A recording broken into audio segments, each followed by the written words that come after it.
very excited to have our fifth guest speaker set up for today, and we're going to be talking with the College of Healthcare Professions faculty. And the faculty that we're going to be talking with are Sarah Rembeker, Lauren Catrone, and Veronica Stridvent.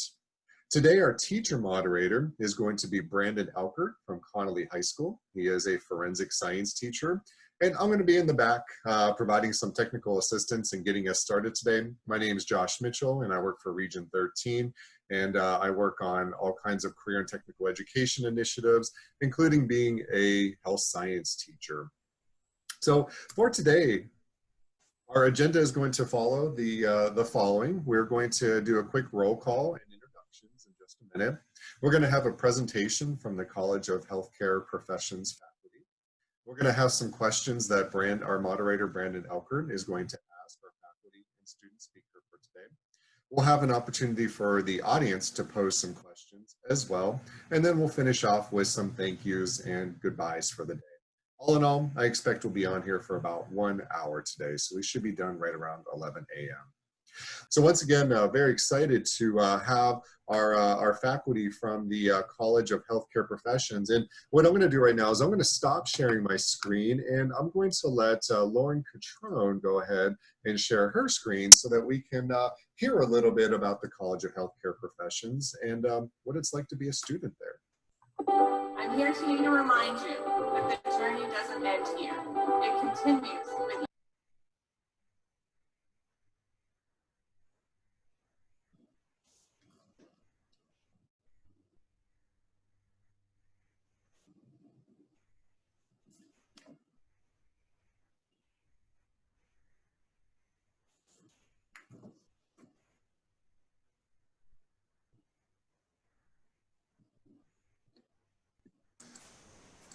Hey, Lauren, I think you'll need to unmute yourself so we can hear the sound, because I think it's coming through. There we go. Determine your future state.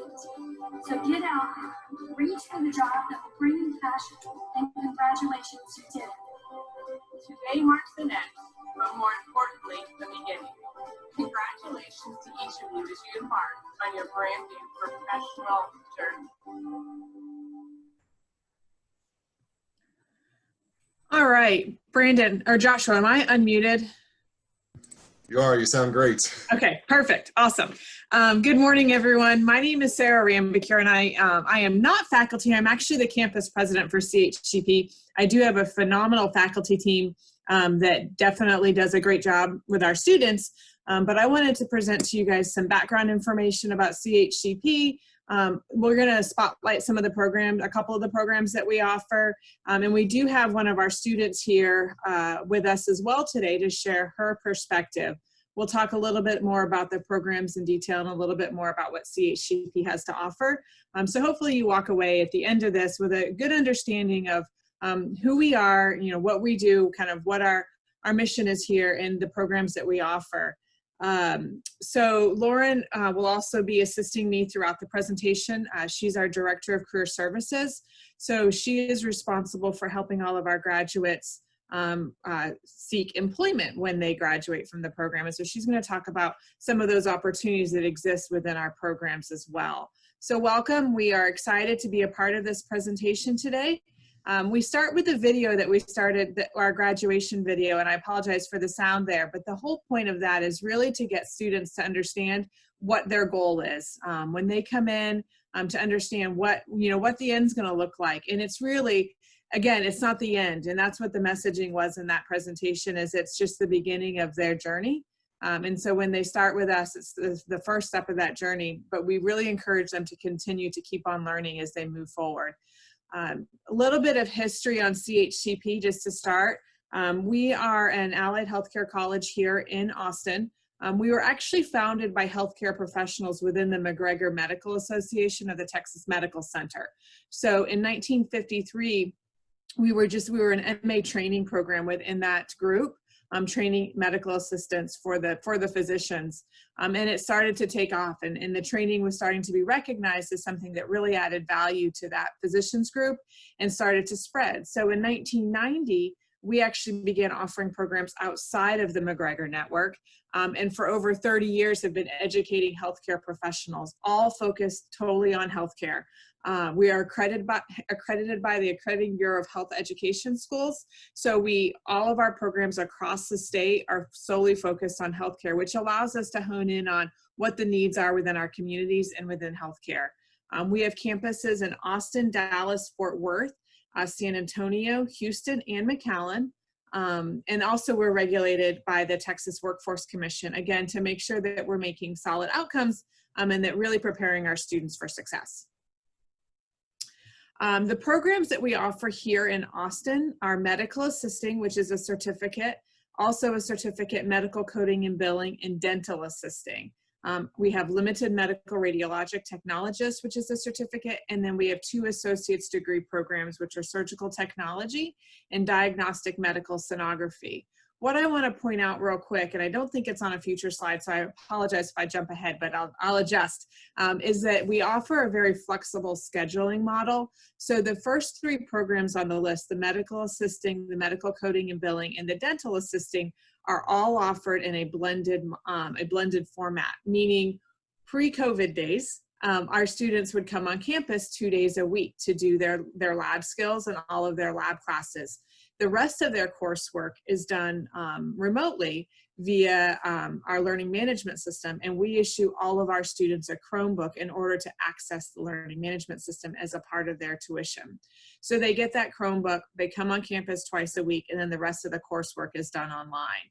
Our limited medical radiology tech program, that one is still a residential program. So again, excluding the current environment we're living in, they would be on campus 4 days a week. And then surgical technology and diagnostic medical sonography are hybrid programs, meaning they have some courses that stand alone as online and some courses that stand alone as residential. So we're using both of those delivery, but we're not blending them into every class as we are with the other programs. So that's a little bit of background. Now, I will also say that in our new normal that we're all experiencing, all of our programs have continued. We were able to immediately transition our programs into a distance education format. And so the students are able to continue their coursework via the learning management platform or Zoom, depending on which program they're in. So we're able to continue our classes. And we do have small groups coming in to do their lab skills, because again, it's very important that our students are getting that hands-on piece and that we're not losing that quality of education throughout the transition. So because we have an online group and we have blended classes and we have hybrid classes, we had the technology infrastructure already in place to make that transition without skipping a beat for our students. So it was really exciting to be able to make that move and to be able to continue the students' education without having them have to pause their education. So I just mentioned that we have an online school. So we do at Houston offer an online program where students can take fully online classes. So what we have set up is what we're calling our Accelerate program. And essentially it's our stackable education model. Because we understand not every student can commit to a 4-year degree when they get out of high school, or when they start their program. And so the goal is for them to be able to get that certificate. They can get a certificate, and let's just use medical assisting as an example. And then that entire medical assisting certificate can block transfer into an associate's degree, which would be fully online through CHCP.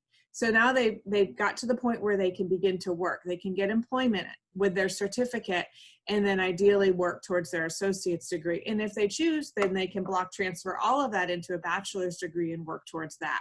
So we've got stopping points along the way that allow them to continue their professional growth and continue their career ladder without having to necessarily stop what they're doing, and also not having to make that 4-year commitment right at the onset. Just understanding that having those wins along the way are very important, and having those different points of different employability is also important.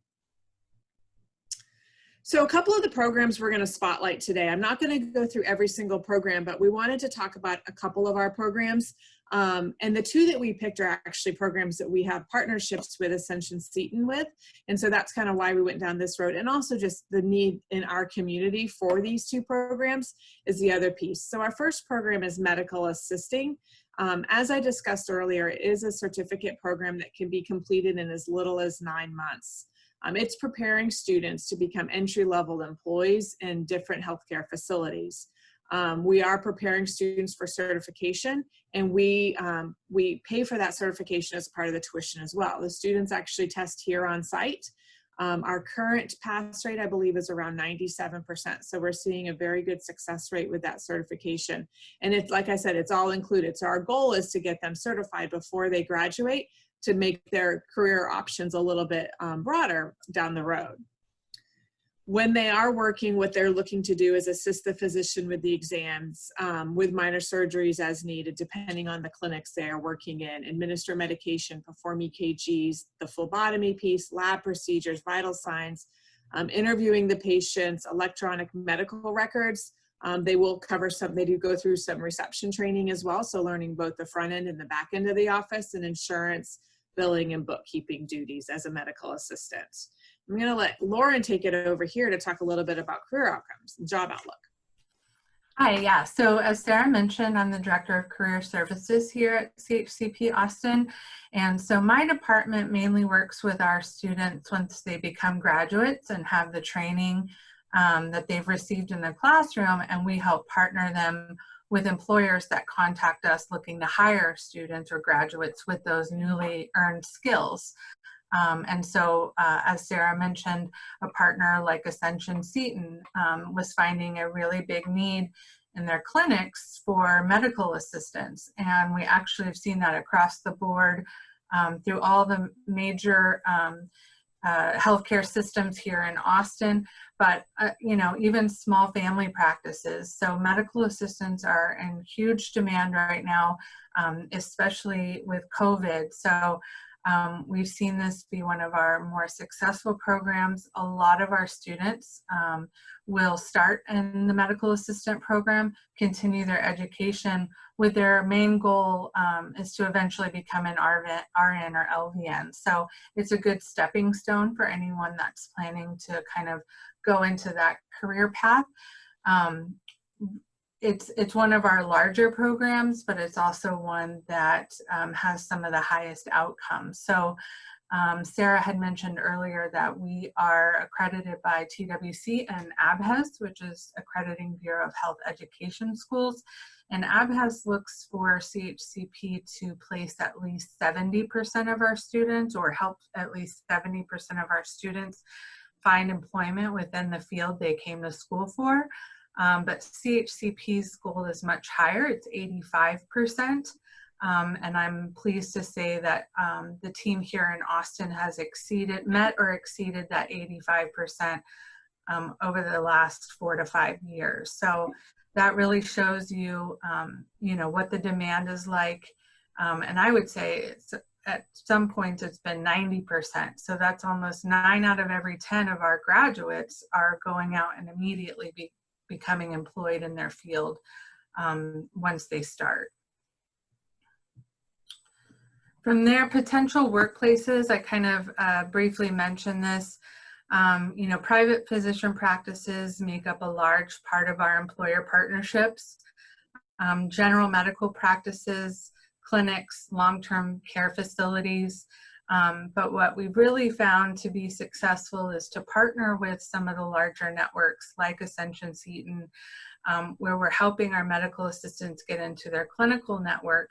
And then if they decide to further their education and go further, then they're already in that system and can eventually maybe work in a hospital setting if that's what their goal is. So, but for the most part, I mean, it's pretty broad what a medical assistant can do. We have some medical assistants working in urgent cares. We have some working in oncology, pediatrics, OBGYN, podiatry, cardiology, dermatology. So there's really a wide range of places, whatever your interest may be, where you can start off your medical career as a medical assistant.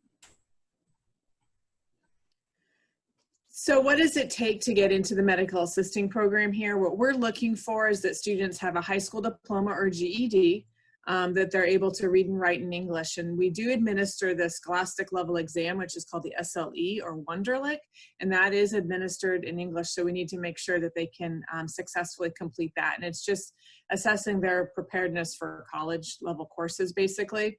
And so we're looking for a minimum score of 10 for the medical assisting program. Each program has its own threshold there, its own score requirement. But all of our prospective students come in and meet with an admissions advisor before we ever go down any path of figuring out, signing up for any program. Believe it or not, we'll have students that'll come in and they'll say, I want to be a medical assistant because my aunt was a medical assistant, my cousin's a medical assistant, whatever the case may be. And we walk in the lab and we show them the lab and they see needles and they're like, nope, I'm out, I'm not interested. So we want to make sure that we're getting them into a program that they're going to be successful in. If that's not their thing, then we have other programs that we can talk to them about. So before we ever do any applications or go down that path, we want to make sure we're getting them into a program that's going to be a good fit for them. So we include an interview with a personal interview with an admissions advisor with all of our students. They also meet with a financial aid advisor before they sign any paperwork to understand what does it look like for them. We really want students to go in eyes wide open to understand exactly what they're signing up for and what to be prepared for. So again, that we can set them up for the highest level of success. We would not see the successful outcomes we see if we didn't do that. I wholeheartedly believe, because we have strong retention numbers, graduation numbers, and placement numbers, because again, we're making sure students are fully educated on the front end of what they're going to be what program they're going to be starting in. And because the medical assisting program can be completed in as little as 9 months, it's fast paced. So we need to make sure that they're geared up and ready to go.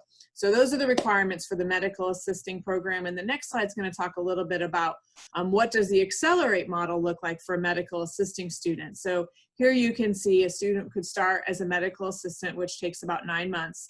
And then they could pursue our HMAS program, which is our Healthcare Management Associate's degree, and that's about 8 additional months. And then if they chose to, they could move on to the bachelor's degree. So you can see how it just kind of steps students through it. And it's just that stackable model so that they can continue to progress forward. And we have a lot of students that do complete the medical assistant are able to get employed, as you heard Lauren mention, the success we've seen with placement, and then are able to work while they pursue that associate's degree. And some of them could be working in a place that then provides some sort of tuition reimbursement or some sort of benefit to their employees. So that's another great benefit for students who are working and then pursuing that next level degree. And next we're gonna, pause just for a second, Lauren. I just wanna set this up. So this is one of our instructors, and I'm sorry for the video quality. It was taken with a phone because we were trying to get this information out, as you can imagine, without having students come through the building right now. We still want students who are enrolling into our programs to get a sense for what happens in the lab. And so this is one of our instructors who's going to be talking to you a little bit about what it's like to be a student in an MA lab. And unmute before you start it, Lauren.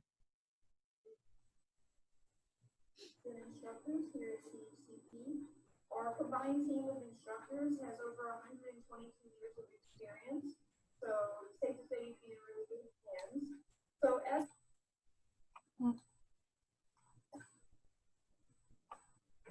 a medical assistant, you're going to learn front office as well as back office, which makes a medical assistant very versatile. We learn, of course, vital signs, right? But there's so many other things that we're going to teach you. This machine over here, you've probably seen it on TV. It's a 12-lead EKG, and it basically monitors a patient's cardiac conduction if you suspect you're having a heart attack or an arrhythmia. We also can assist in surgical procedures in office. As an MA, you're perfectly capable of removing sutures as well as staples. We will teach phlebotomy, so it's drawing blood and live sticks on each other. And then we will take the blood and spin it down here in the centrifuge to separate the layers for testing. Another thing, very common to test urine and teach you guys how to do that. It's, coming up on that time of year when we'll be doing lots of strep tests. And always blood glucose monitoring. And that's just the tip of the iceberg. There's a lot of other things that we teach you guys. Of course, one of the important things to know is, as a medical assistant, is how to properly give an injection. So this is our little fake arm here. His name is Max. And Max is going to get an intramuscular injection, okay? So basically, 3 finger widths from the top of the shoulder. You're going to go right below here into this muscle called the deltoid, okay? Always tell the patient, kind of let your arm dangle, because if you're holding it stiff, it will make it more painful. We're going to clean with alcohol in a circular motion, okay? You're going to allow it to air dry, make sure they're dangling. Give them a little small talk. I mean, no one likes to get an injection, right? So what I'm going to do is I'm going to take, this is a 1-inch needle, and I'm going to hold it like if I was writing my name with it, okay? One thing I always tell students is once the needle's in, you don't want to like change hands. Because if you do that, the needle's moving, right? So what we're going to do is just pinch up, and kind of like if you're throwing a dart, just go in quickly. If you go in slowly, it's going to make it hurt. If you go in quickly, they won't really feel a thing, okay? 90-degree angle in, I'm going to let go. I'm going to pull slightly back on the plunger, and that's to make sure I'm not in a blood vessel. If blood was to come up into the syringe, I would not be able to give the injection. I would have to stop. But he has no blood, so he's good to get his, and we're going to come out just as quickly as we did. The reason the aspiration is taught, the medication is meant to slowly disperse into the muscle tissue, so it would have maybe a worse reaction if it went right into the bloodstream. So again, that's just a little bit of the things that we learned, and hope to see you guys soon. Stay safe. All right, so I hope no one was scared of needles there, because we came in strong with the needle demo. But again, it's important for students who are looking into this program to really understand what it's going to be like to be a medical assistant. So the next program I want to talk about is our surgical technology program, which is an associate's degree program. This program is 80 weeks or 91.5 credits. So this is a little bit longer. You're almost at that full 2-year mark. I also should add that our programs don't have standards like the standard summer break. We teach all the way through. So when a student starts, we have a winter break, we have some holidays, but we're not taking the 3 months of summer off. And that's what allows it to be a little bit more accelerated. And that's what we find our students really benefit from, is the ability to get in and really stay focused on their education and finish that so that they can get out and work in the field. So that's how it's about an 80-week program, although it is an associate's degree. So they're going to also be prepared to take their certification exam to become a surgical technologist. That is also part of their tuition. So we wrap all of that in so students are able to test and then ultimately be certified if they pass when they complete the program. They're going to be assisting surgeons and nurses with various surgical procedures. Some professional duties that they're going to do, again, assist during surgery, prepare patients for surgery. So there is still that important patient interaction piece. They're preparing the surgical room, sterilizing the operating rooms and the surgical instruments and getting it all set up for the surgeons, managing that operating room. So they need to make sure everything is there, that they're prepared for that physician when he comes in or she comes in, and prepared to go ahead and work through the process. And then maintaining the instruments and supplies. One of the big things that we always hear about is they need to make sure that they're counting whatever the surgeon is using. So whatever goes into the body, of course, comes out of the body. We want to make sure that we're not, and we're not ending a surgery without everything that we started with. Lauren? So we just launched this program last fall. So we have not yet had graduates from this program. But there was such a need out in the community. I mean, we were regularly getting calls, does your school offer surgical technology? Again, in a partnership with Ascension Seton, we recognize the need there and the hiring need there. So that's one of the reasons why we decided to launch this program. So I don't have specific placement outcomes to speak to. However, I will tell you that we won't have our first group of graduates until 2021, and I still have probably weekly calls from folks calling and saying, whenever you have graduates, we are ready to hire them. So this is certainly a program that is in extremely high demand right now. And most of the hospital organizations are all seeing this be a high need for them. So we are excited for all of our students who have started this program, one of which is going to speak with you shortly, because there is such great opportunity for them once they complete their associate's degree for employment, once they pass their certification.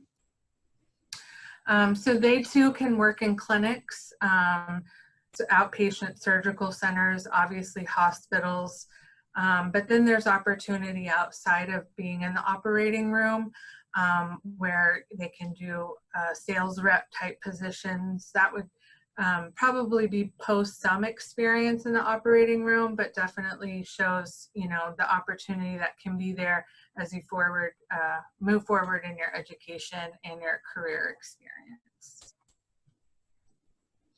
And I want to add into what Lauren was saying. We just launched our program here, but within our network of CHCP, we do offer the same program in San Antonio and Houston. So we were able to build a program that we'd already seen success with across the network.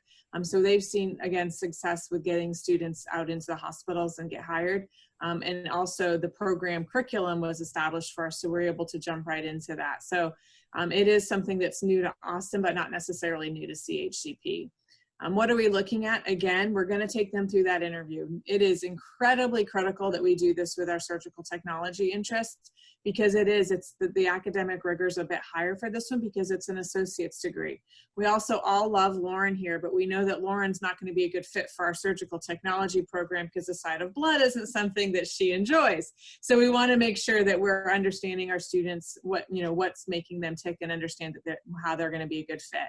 Same requirements, high school diploma or GED. They do have to be able to read and write in English. Good coordination, we're looking for that. Good coordination in health. And you can imagine why coordination is an important piece when you're in the operating room. And a score of 19 on the SLE. And that we do look at ranking these students to make sure we're getting the best students into this program, again, because of the academic rigor and the interest that's out there. We do have lower ratios with this program because of accrediting requirements and because of the operating room. We want to make sure we don't have too many students in there learning the skills, that we do have low ratios. So we do have to look at how we accept students into the program. We do start this program every 8 weeks though. So it's not only offered once a semester, we are starting it every 8 weeks throughout the program. And again, it's just running all the way through. So once they start, they're moving through the program in that 80-week period. All of our programs also offer either an externship or a clinical. This one has 4 different clinical rotations where students are going out and learning, and each one builds on the other. So they're not going into their first clinical rotation with the expectation that they know everything that they're going to know at the end of the program, but they're building on it. And those clinical rotations will be run mainly in hospitals and OR, so that they can, or surgical centers where they can get the skills that are needed within that clinical rotation. Looking forward for them, again, because this is an associate's degree, they will be looking to block transfer that into a bachelor's degree should they choose to do that once they complete the program. And now we're going to hear a little bit from our program director, Jennifer Terry, on surgical technology.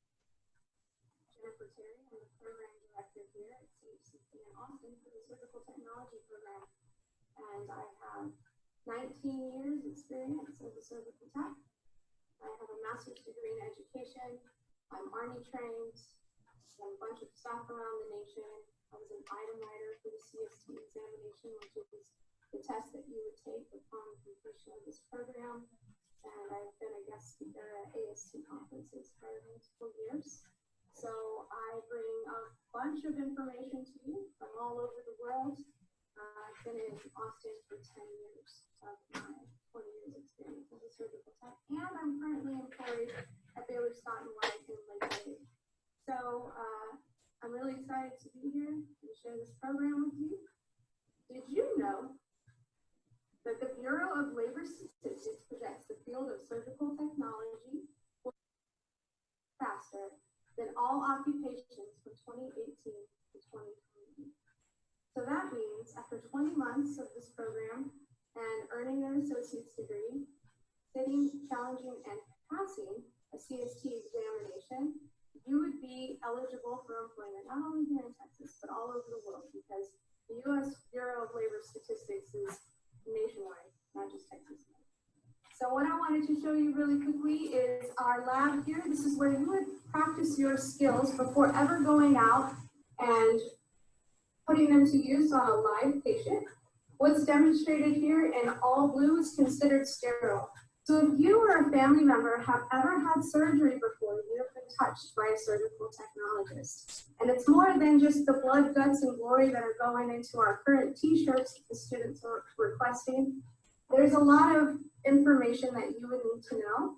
The first thing is keeping everything sterile. So you become the subject matter expert in maintaining a sterile field in the operating room to protect your patient and that black toe that's about to come off. So I look forward to seeing you around campus. Hope you have a good day. Surgical technology is dope. So that was filmed in our surgical technology lab. So we have 2 labs, 2 operatories that we've built to mimic that of an operating room. And we're very fortunate today to have Melissa Ibarra with us, who is a surgical technology student. And she came to us by way of our partnership with Ascension Seton. So she is actually an associate of Ascension Seton looking to upskill into the surgical technology field. So Melissa, are you there? Can you share with us a little bit about your experience of what brought you to CHCP and what your experience has been as a student? Hi, yeah, can y'all hear me? We can. Okay, hello. So yes, I've been with Seton for a total of maybe 4 or 5 years now. Many people don't know, but I actually started off as a medical assistant as well. That's how I got my foot in the door of Seton, being a medical assistant. And I decided to further my education, and I started looking into some of my options, and I found the program for surgical technologists, and I was just blown away with the amount of support from Seton. It's a really a high demand job right now. There's a very big shortage of surgical techs across the Seton network. So they have been so supportive. They have offered so much assistance and support throughout my journey so far that I've been here. So it's been incredible to get that support from Seton, to see how much surgical techs are needed across all of Seton network. They really want me. They really are helping me. They want me to make it. So it's been incredible. CHCP has definitely been going out of their way to show the support as well. Even with everything going on with the pandemic, they still make sure that they're available for us if we need anything. They reach out to us on a regular basis. So just the support from both has been incredible. I definitely am excited to finish the program. I know they were saying it's a lot different from regular, other school options, because the structure is it's more secure. It's like a start date to finish date. So you don't have the option of, you don't have to decide how many classes do I want to take this term? Do I want to take a break this summer? Do I want to take a break and come back? You don't have the option. So you have that structure from start to finish. So everything's a little bit more fast paced. But I prefer that method over another one, because I don't want to have the option of taking a break. Should I stop? Should I take less classes this semester? I like the fact that they tell you to start and this is your finish date. You follow through with the structure, and I like that. I really prefer that, because it's more of a, it's more of discipline to get it finished, because like you said, it's not going to be the end. That's the beginning to your career. So I'm really excited. I'm excited. It's been working well for me. I've been having a lot of support from Seton, from CHCP, and I'm really excited. I'm enjoying everything I'm learning. It's really exciting. I love it. I have great instructors. They're really knowledgeable. They have a lot of experience. So they're really helpful. And I have a lot of fun in the lab, coming twice a week. So I'm really excited. I really love the program. I love the way things work here.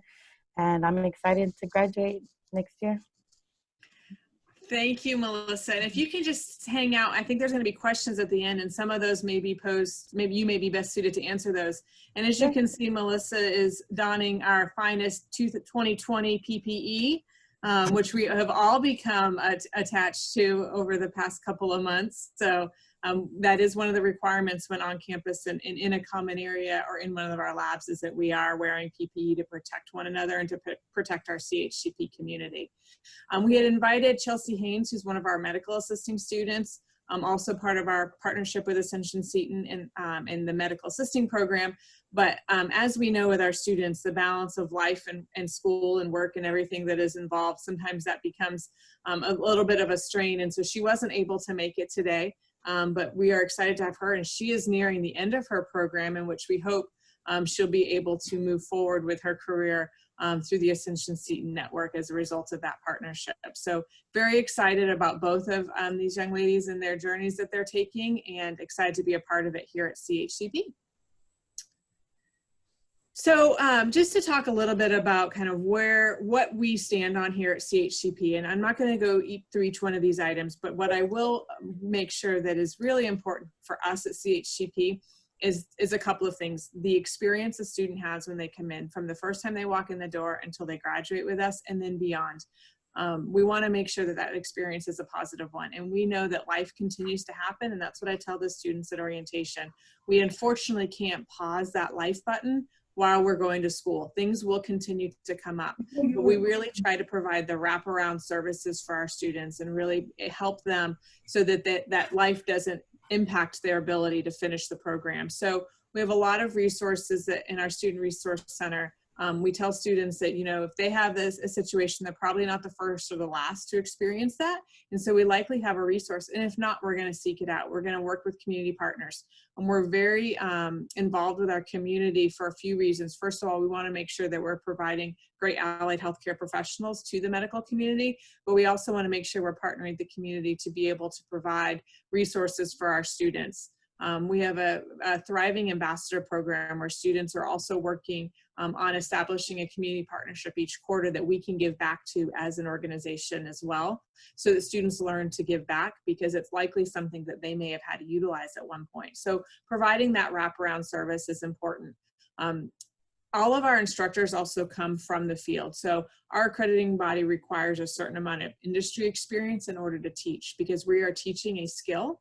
It's important that they are coming from the field to teach that. It's not necessarily about the, you know, teacher certificate. It's about, you know, knowing the skill and the career in which they're going to be training on. And then we teach them how to be teachers. So our students, our faculty go through professional development and teacher in-service training in order to hone those skills. But like I tell all of the instructors that I interview, many of them are doing education. They're just doing patient education. So they're then, you know, twisting that into a classroom education model. And it's something that is really a transferable skill over. We talked about what Lauren's department does with career services, but they're providing that career services model from day one. They're getting to know the students so that we can better match them with future employers. If we know the students and we're not trying to cram that get to know you right at the end, then it's hard for us to figure out where to place them. But we know our employers and we know the students, so we're able to play matchmaker there a little bit. And in career services doesn't stop providing services for students when they're placed. We have lifetime career services within CHCP across our network. So let's say a student wants to pursue a different career opportunity, then they can come back to career services. Or if they relocate to Houston, they can network with our career services group in Houston. So we're providing that statewide network for them as they continue to grow in their careers. And then our high standards on outcomes. We are here to help students find careers. I would be kidding you if I told you anything other than that. We want to help students find that career path for them. So the outcome piece is incredibly important. That's how we measure our success. If they're getting out and we have, you know, and they're able to be placed in that field, and we can't call them a placement the day they start. We have to wait for, they have to be there for 2 weeks, and then another verification happens at 30 days to make sure that it was a good fit for them and that they were successful in that field. So that is very important for us to make sure that we're looking at the number of students that are graduating and the number of students that are getting placed in their career field. And now I guess we can open it up to any questions that are out there. I do have the questions. I know that there were some questions on the slideshow, but I definitely want to open up and see if there's any questions from the field that we can answer. Yeah, Lauren, is it okay if I go ahead and take over sharing the screen? Is that cool? Yeah, absolutely. I Awesome. did just include this at the end, kind of one of those don't take our word for it, but we do invite everyone to go look at our Google reviews and hear it directly from students, our employer partners, our community partners, and get the feedback on what CHCP is doing for the healthcare field there. So go ahead. Awesome. Yeah, thank you so much. That presentation was great, and I really appreciate that you all focused on two high demand fields in the Central Texas area and talked about the opportunity for stacking those degrees to get to that bachelor's degree at a later date. So that was fantastic. So pretty cool. Thank you so much. And Lauren, Yeah. mind going up to your toolbar and clicking the stop share button. It should just be a little red button, and that'll allow me to take over. Thank you so much. I appreciate it. All right. So Brandon, I'm going to turn it over to you. We've got probably approximately like 10 to 15 minutes for a few questions for you to pose. And if you want to choose some different questions in there, definitely feel free to. It's up to you. And let me know if you want to go on to the next slide. And then audience, I really encourage you also, if you have some questions, go ahead and put those in the chat box, because this is your opportunity to ask all those questions. And we've heard from our other guest speakers the importance of asking questions and not being afraid to ask for the things that you need. Brandon, I'm going to go ahead and turn it over to you. Thank you. Okay, I think the one question that is going to be really important for students is, sorry, what classes or skills are going to be vital for students in high school to feel confident in going into kind of any healthcare field? So we don't require any prerequisites for any of our programs. Our programs start, and Melissa kind of discussed this briefly, but our programs start and all the coursework is built into it. So when a student starts in our Surge Tech program, they start as in our Surge Tech program. They're going to start taking surgical technology classes, and there's going to be some gen eds that are built into it. But they're going to start within that program. If a student has taken any AP courses, or has taken any college level courses in general education, then those can be considered for transfer credit.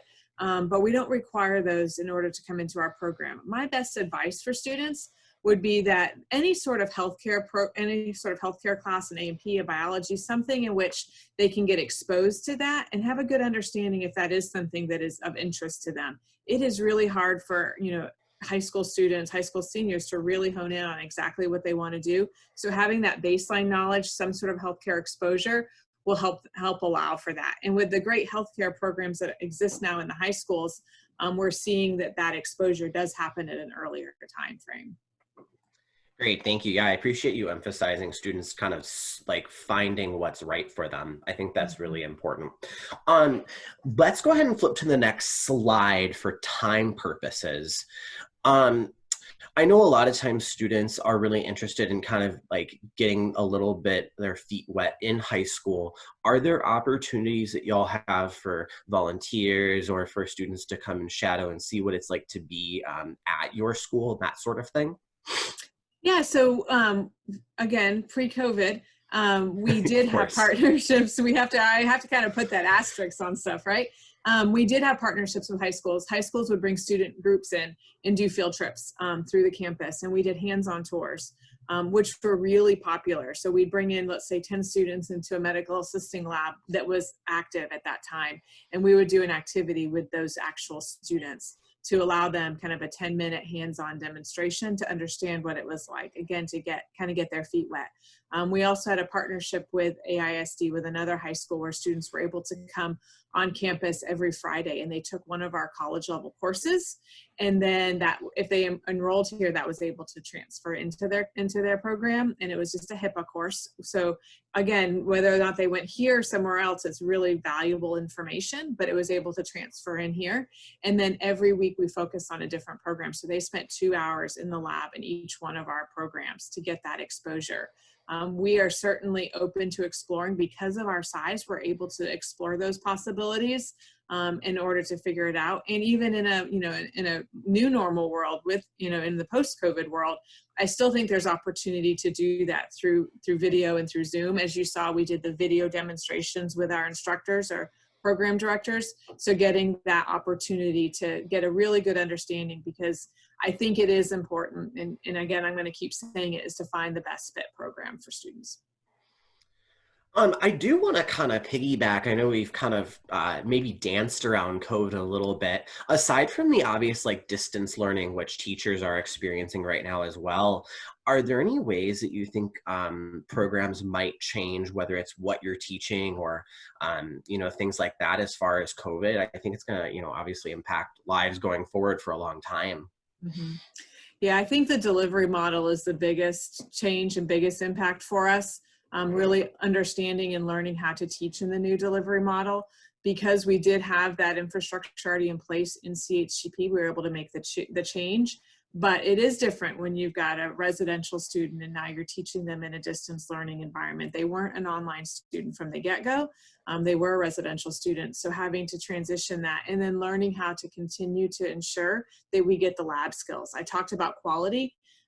We can't teach phlebotomy through Zoom.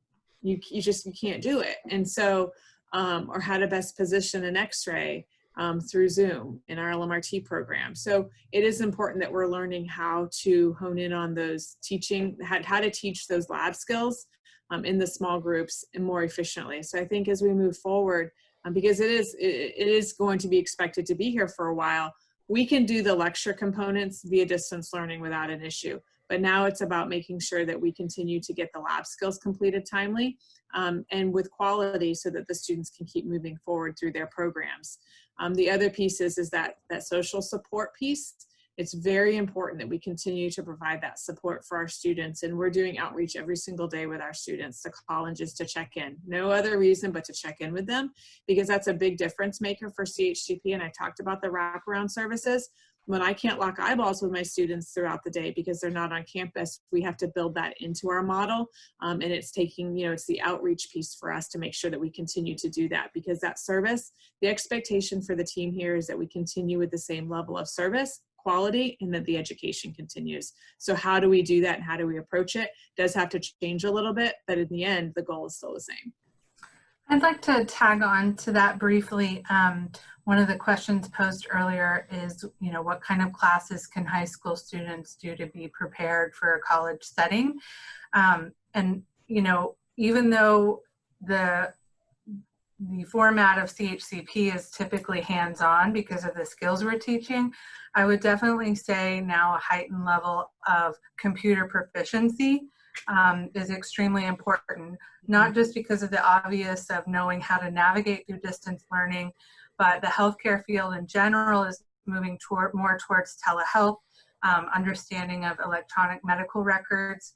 All of those types of things are now going to be part of the post-COVID world.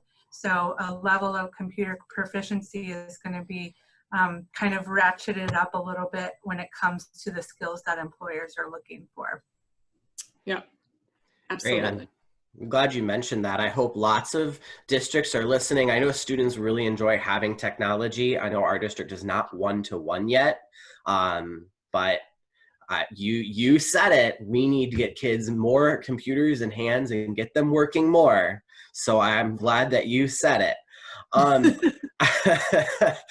Now, kind of changing gears here a little bit. I know that you kind of talked about the cost, you know, like attendance and helping students understand that. Do y'all have things y'all can do as far as like financial assistance? Y'all have programs that you can connect students with? Yes. So we are a Title IV school, so all of our programs qualify for federal financial aid. So we're going to walk them through that whole process. We also have some institutional scholarship opportunities, as well as some, you know, we've got some community partnerships out there that have some scholarship opportunities. And so we're going to make those connections and try and help build the best package, financial package for each student based on their needs. Some of our students do end up with a payment plan while they're going to school. If that is the case, there's no interest on it. It's just a matter of splitting out whatever they still have as a remaining balance over the course of their program. So we don't want that to impact their ability to come to school. We want to make sure that we continue to stay focused. So the first thing is we're going through the whole federal financial aid process with them. I mean, we don't have cutoffs or deadlines. We just work within the award year that we're in, that FAFSA is offering. Awesome. Yeah, that's good. I heard that's very good for students to know. One last question I want to ask here. What about for like teachers? What do you recommend as far as like maintaining the relevance between what we're teaching in the classroom and what skills are actually needed, in the workforce? Mhm. Yes, and that's a great question. That goes back to our faculty all are coming from the workforce, and they have to have a certain amount of experience within a certain number of years. So someone who worked as a medical assistant 25 years ago, wants to come in and teach now, isn't going to qualify to be a teacher on my team because they have to have more relevant experience. We also require, in order to continue, they're all required to have a certification in their field of study as well.